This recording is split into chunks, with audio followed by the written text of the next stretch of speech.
सर्वे को लेकर के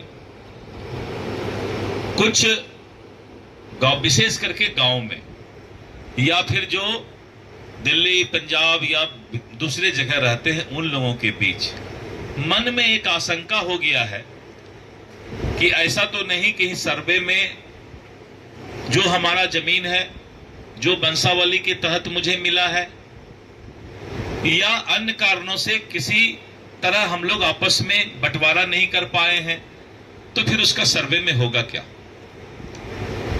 आप इतना निश्चित रहें, जो जिस जमीन पर रह रहे हैं, जिनका कब्जा जिस जमीन पर है, और अगर उनका ऑनलाइन रसीद कट रहा है, उनको कोई कागजात दिखाने की जरूरत नहीं। जब ऑनलाइन रसीद कट रहा है और जमीन पर आपका कब्जा है, तो राजस्व विभाग का कोई कर्मचारी, सर्वे अमीन को हमने निर्देश दे दिया परसों कि उनको किसी तरह का कोई कागजात मांगने का जरूरत नहीं है।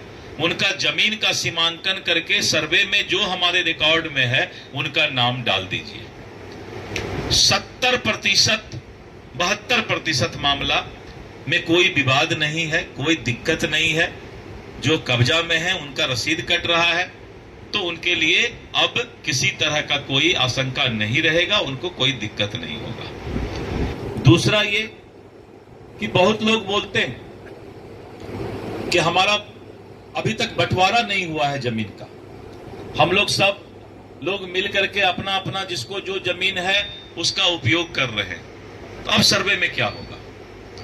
तो हम लोगों ने कहा है कि अगर आपसी सहमति से पूरा परिवार वंशावली बना करके कोई अगर विवाद नहीं हो, और जो जिस जमीन पर रह रहे हैं या जो जमीन बेच दिए हैं, अगर विवाद नहीं है, तो वो लोग अगर आपसी सहमति करके बता देंगे या कागज दे देंगे कि आपसी सहमति हमारी बन गई है, तो उनको भी सर्वे में उसी तरीके से नाम दे दिया जाएगा।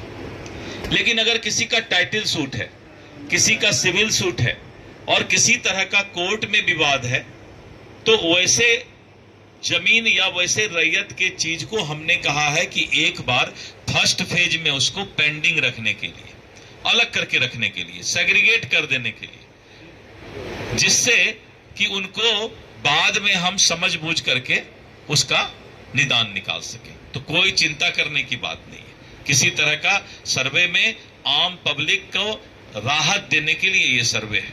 धन्यवाद।